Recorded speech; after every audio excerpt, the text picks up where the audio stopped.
부활하신 예수님은 선생님을 잃은 불안과 두려움 속에 있는 제자들을 찾아오셨습니다. 이때 예수님이 가장 먼저 하신 일은 제자들에게 평화를 기원하신 것입니다. 요한복음 20장 19절에 이날 곧 안식 후 첫날 저녁 때 제자들이 유대인들을 두려워하여 모인 곳의 문들을 닫았더니 예수께서 오사 가운데 서서 이르시되 너희에게 평강이 있을지어다 하고 평화를 기원하신 것입니다.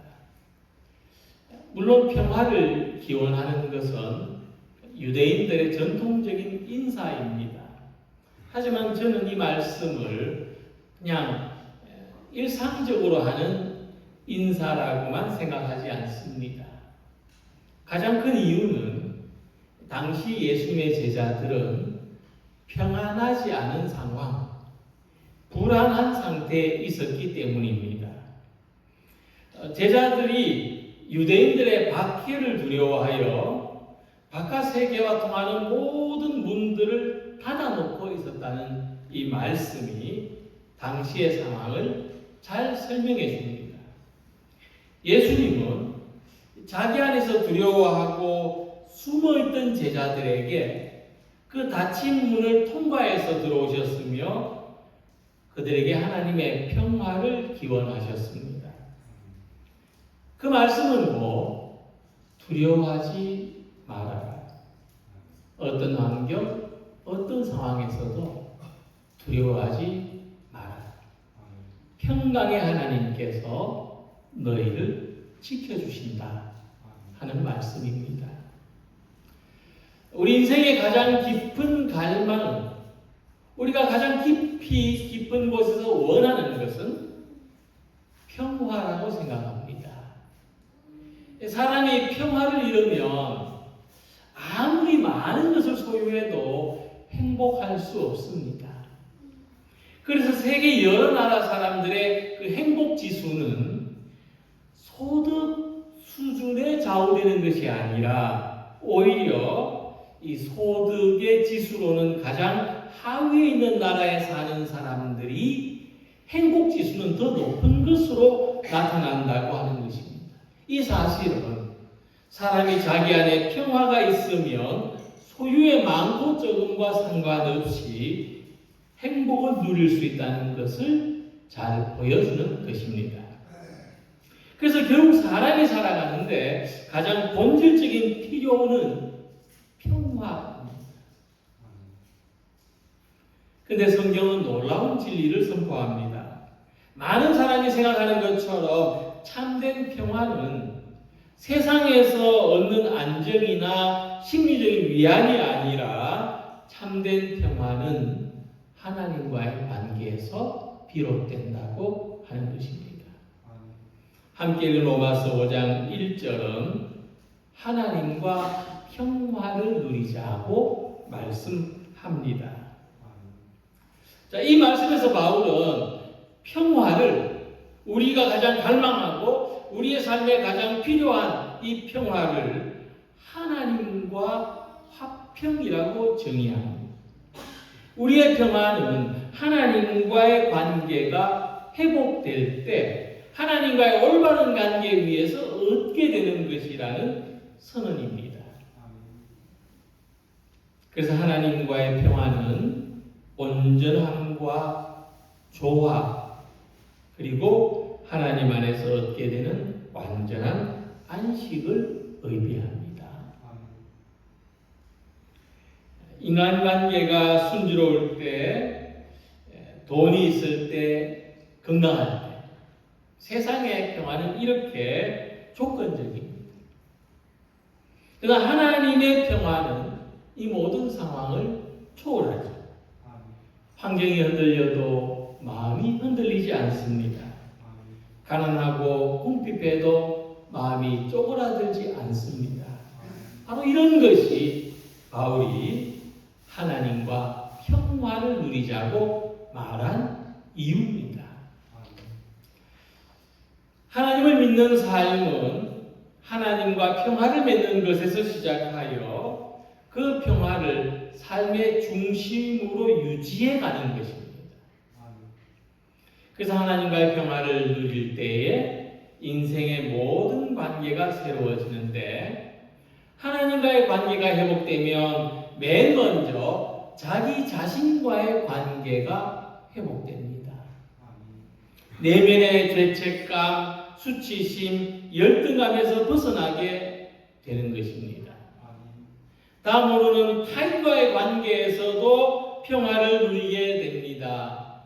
하나님과의 평화가 깨진 사람은 다른 사람과도 화목한 관계를 유지할 수 없지만, 하나님 안에서 참 평화를 경험한 사람은 다른 사람이 나에게 잘못한 것까지도 용서할 수 있고 품을 수 있고 인내할 수 있는 것입니다.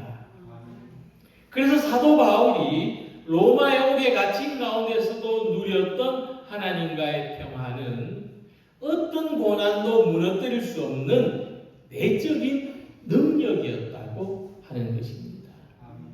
이같이 하나님과의 평화가 우리의 삶에, 우리 자신에게 내적인 능력으로 자리 잡는 삶을 살아가시기 바랍니다.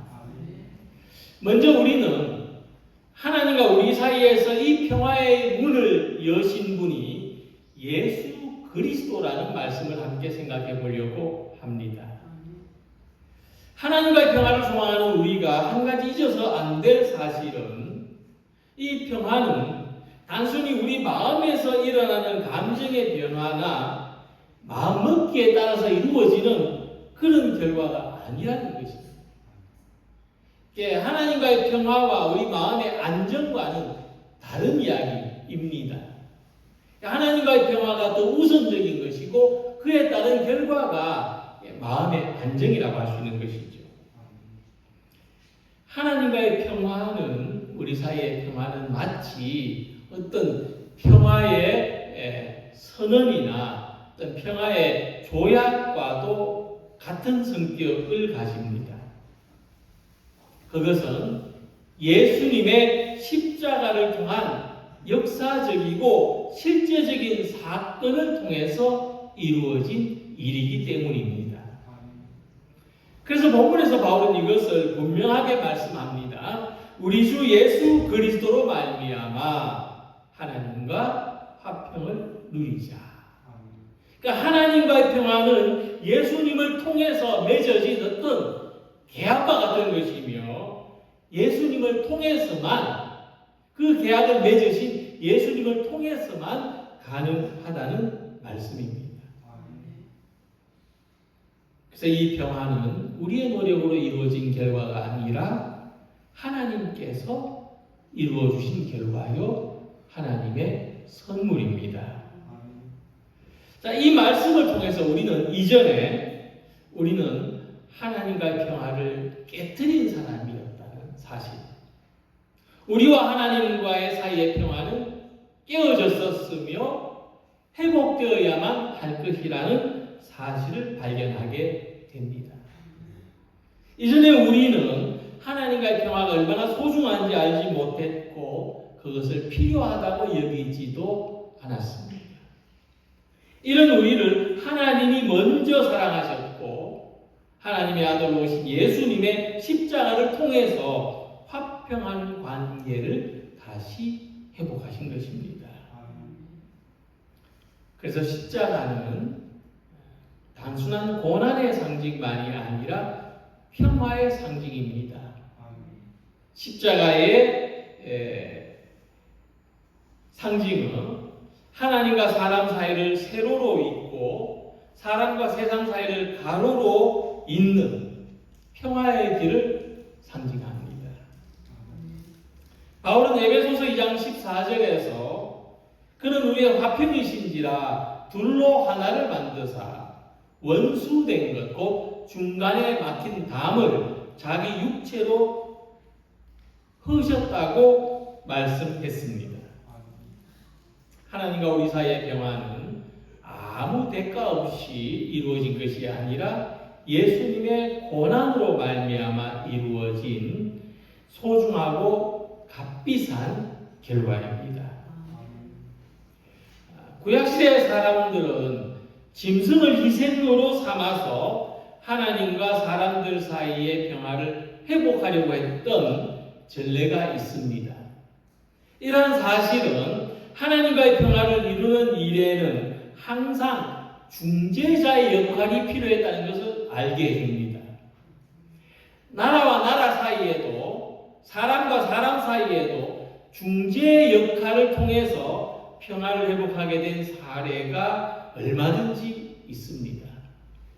예수님은 하나님과 우리 사이에 평화의 중재자가 되신 것입니다.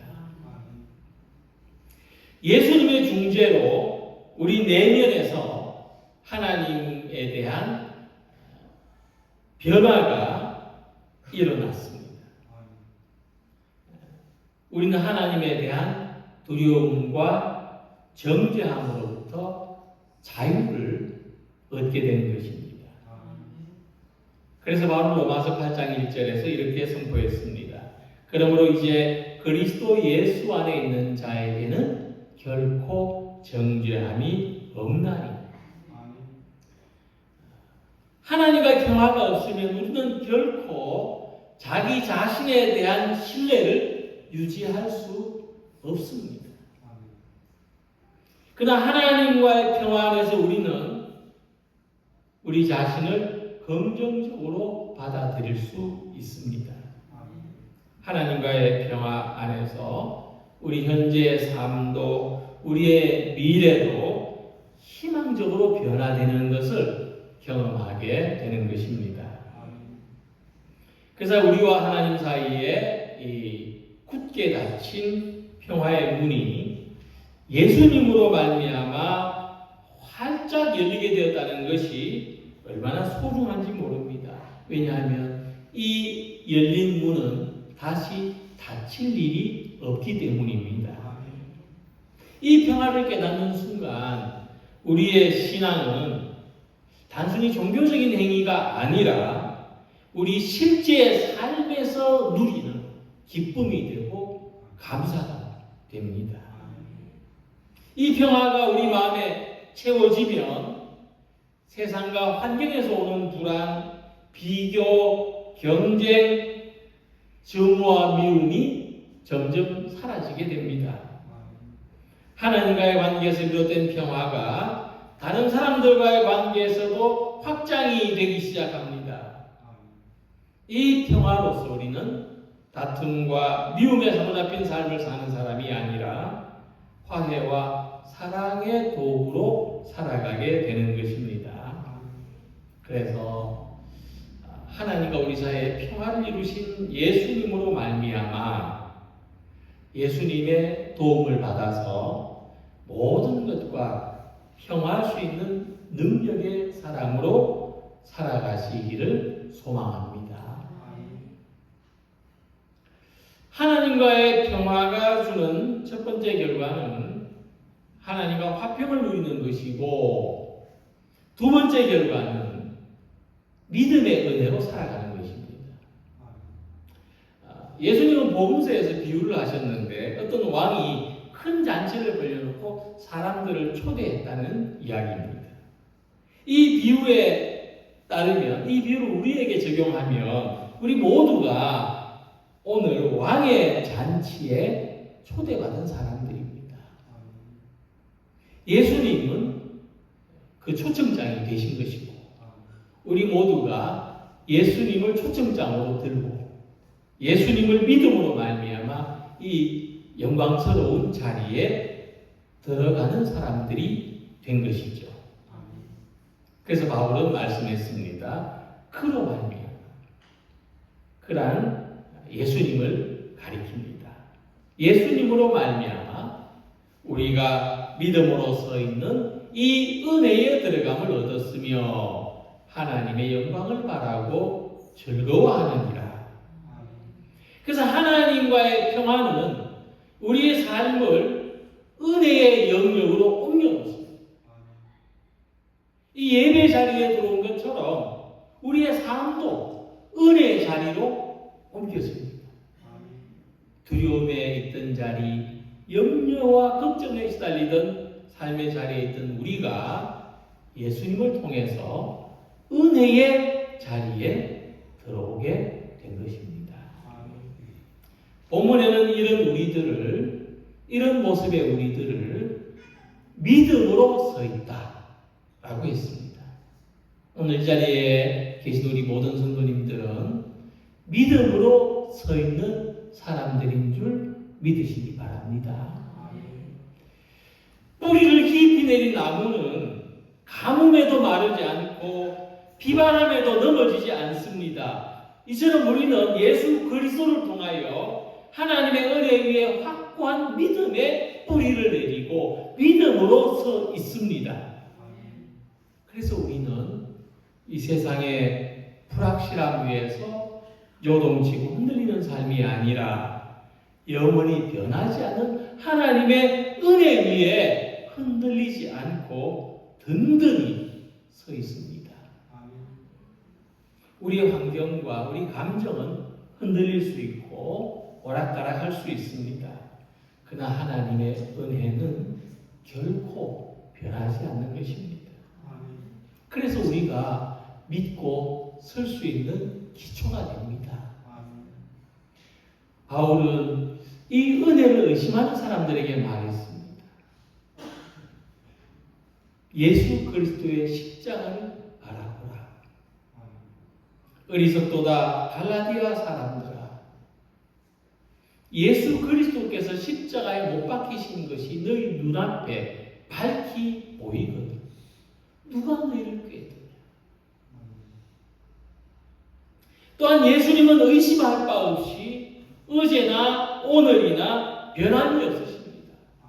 예수 그리스도는 어제나 오늘이나 영원토록 동일하십니다. 예수님은 누구든지 하나님을 믿는 믿음 안에 들어와서 설 수 있게 해주셨습니다. 예수님을 믿는 사람마다 하나님의 자녀가 되었습니다. 이 믿음의 은혜는 하나님이 우리 모두에게 허락하시는 영광스러운 자리입니다. 이 믿음의 은혜 위에 서 있는 사람은 정죄받지 않습니다. 이 은혜 안에는 용서가, 회복이 있고 사랑이 있습니다. 그래서 바울은 인생의 어떤 상황에서도 하나님을 믿는 은혜의 자리에서 살아가는 사람의 모습을 한마디로 요약합니다. 하나님의 영광을 바라고 즐거워하느니라. 참된 믿음은 현실을 부정하지 않지만 현실보다 더 큰 하나님을 바라보게 합니다. 그래서 믿음의 사람은 고통스러운 현실 속에서도 하나님의 영광을 바라고 즐거워할 수 있는 것입니다. 자신이 하나님의 은혜 위에 서 있다는 것을 믿으시기 바랍니다. 그러므로 우리는 지금의 어려움 속에서도 하나님이 일하고 계심을 소망할 수 있고 이 소망 때문에 기뻐할 수 있습니다. 기쁨이 있는 삶, 즐거운 삶을 소망합니다. 이러한 삶은 별개의 삶이 아니라 믿음의 본질적인 표현입니다. 하나님의 은혜에 서 있는 믿음으로 기쁨의 삶, 즐거움 누리는 삶이 우리의 현실이 되시기를 기원합니다. 하나님과의 평화를 누리는 사람에게는 많은 변화가 있습니다.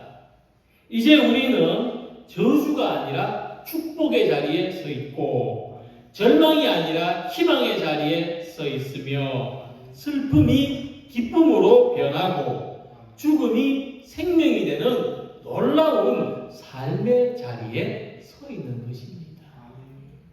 이 은혜 자리에서 우리는 하나님을 신뢰하고 하나님의 영광을 바라보며 어떤 상황에서도 기뻐할 수 있습니다.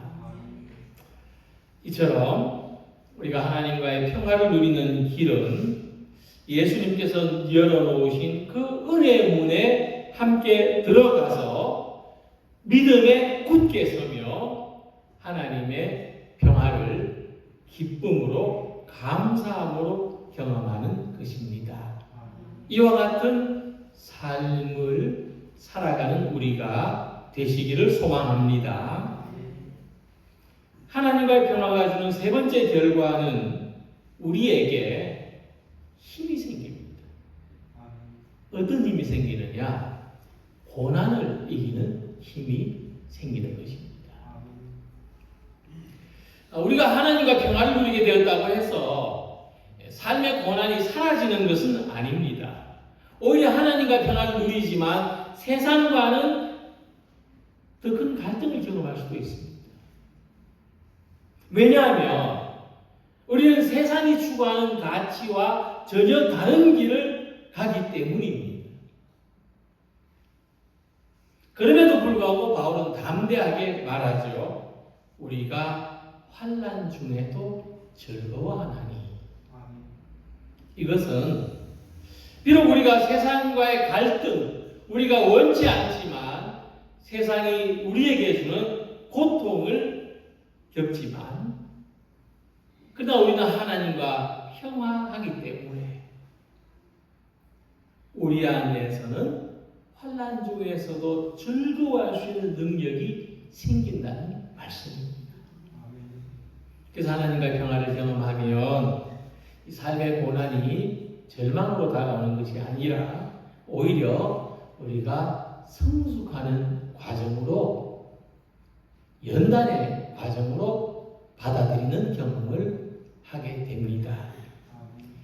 사실 고난 속에서 기뻐할 수 있는 사람이 누가 있겠습니까? 그러나 하나님과의 평화를 누리는 사람은 고난을 단순한 불행으로 여기지 않고 고난조차도 하나님이 다스리신다는 믿음의 안목을 가지게 됩니다.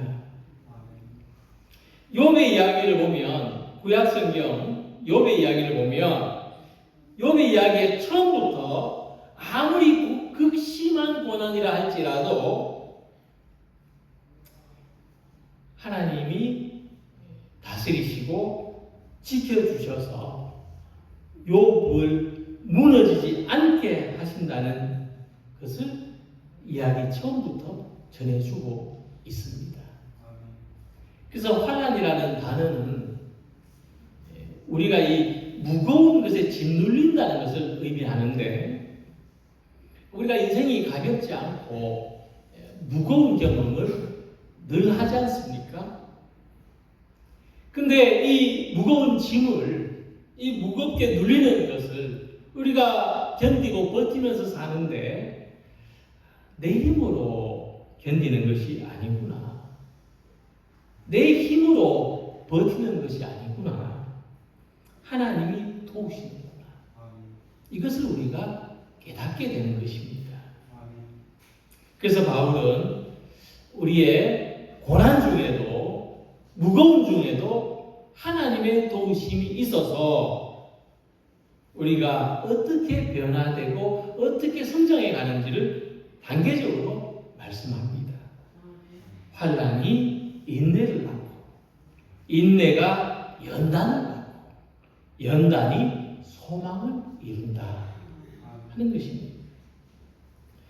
이것은 우리가 이 삶의 고난 속에서도 어떻게 변화되고 성장하는지를 영적인 과정을 설명해 줍니다. 막연한 기대나 소망이 아니라 반드시 우리가 하나님과의 평화 안에서 고난 가운데도 이렇게 바뀌어 간다는 진리입니다. 고난을 통해서 우리는 인내를 배우게 됩니다. 인내는 그냥 참고 견디는 것이 아니라 하나님에 대한 신뢰를 끝까지 붙들고 믿음의 자리를 지키는 것이 인내입니다. 고난은 믿음을 단련하는 과정입니다. 고통 속에서 우리는 노가 없어지는 것이 아니라 불의 시련을 이긴 순금같이 귀한 사람이 됩니다. 이것이 연단입니다. 이 고통을 지나온 사람은 자신의 힘이 아니라 하나님의 도우심이라는 것을 깨닫습니다. 하나님이 고난에서 우리를 지키시고 보호하신다는 이 깨달음, 연단의 과정을 거친 후에 오는 응답이 바로 우리에게 참된 소망입니다. 이 소망이 고난 속에서도 하나님이 지켜주심을, 하나님과 우리 사이의 평화는 유지되는 것을, 확고한 것을 확신하게 되는 것입니다. 우린 고난을 겪을 때 흔히 봅니다. 왜 나한테만 이런 일이 생기는가? 하나님은 나를 사랑하시지 않는가? 이런 회의적인 생각을 할 때가 많습니다. 그러나 믿음에서 있을 때 하나님은 우리를 홀로 두지 않으신다는 것을 깨닫습니다. 비록 우리가 고난의 의미를 이해하지 못할지라도, 왜 이런 일이 내게 생겼는지를 알 수 없을지라도 하나님의 사랑을 신뢰하기 때문에 고난 속에서도 하나님과의 평화를 유지할 수가 있는 것입니다. 특별히 하나님의 평화는 기도 속에서 유지됩니다. 빌립보서 4장 6절 이하에 아무것도 염려하지 말고 다만 모든 일에 기도와 간구로 너희 구할 것을 하나님께 아뢰라. 그리하면 모든 지각의 길, 환경을 초월한 사람을 넘어서는 하나님의 평강이 너희 마음과 생각을 지키시라고 말씀했습니다. 또한 우리는 이 말씀 속에서 이 기록된 말씀을 통하여 하나님의 도우심을 견고하게 믿을 수 있습니다. 그리고 하나님은 사람을 통해서도 위로하십니다. 자신을 고난 속에 고립시키지 말고 고난을 이겨낼 수 있도록 믿음의 가족들과 함께 기도하시기 바랍니다. 그럼 우리 사이에 성령이 교통하십니다. 하나님과의 평화를 유지하는 삶은 이렇게 우리가 기도와 말씀으로 하나님과의 관계를 지속적으로 새롭게 하는 것입니다. 그래서 평화를 유지한다는 것은 하나님과 우리 사이의 거리를 계속 좁혀가는 일입니다. 맨 마지막에 하나님을 볼 것이다. 그때는 우리가 얼굴과 얼굴을 대하여 보는 것처럼 하나님을 볼 것이다 하고 사도 바울이 말씀한 것처럼 하나님과의 거리가 그렇게 계속 좁아지고 가까워져 가는 것입니다. 사도 바울은 옥에 갇혀서도 하나님을 찬양했습니다. 매를 맞고도 하나님을 찬양했습니다. 내일 어떻게 될지 모르는 불안한 상황에서도 하나님을 찬양했습니다. 그가 자유로워서가 아닙니다. 그는 고난 속에서도, 억울한 일 가운데서도, 힘든 일 가운데서도 하나님과의 평화를 소유한 사람, 기도와 말씀으로 그것을 유지하는 사람이었기 때문이었습니다. 그래서 오늘 우리의 부르심은 분명합니다. 하나님은 우리와 평화하시고 이 평화를 세상 속에 전하는 사람으로 살아가도록 부르셨습니다. 이 평화를 유지하는 삶에는 언제나 삶의 목적이 이루어지지 않고 고난 속에서도 이 사명을 다한 우리들에게 하나님의 영광이 있을 줄로 믿습니다. 예수님으로 말미암아 하나님과 평화를 누리시기 바랍니다. 그래서 고난 속에서도 하나님을 기뻐하는 은혜가 있으시길 바랍니다. 이 평화를 자기 안에서 누리시고 다른 사람들과의 관계 속에서 누리시길 바랍니다. 우리의 무거운 일상 속에서도 인내가 자라고 연단을 통해서 강건하게 되고 믿음과 소망의 열매가 자라기를 바랍니다. 이 평화의 삶, 하나님과 화해된 축복의 삶을 누리는 우리 모두가 되시기를 주님의 이름으로 기원합니다. 기도드리겠습니다.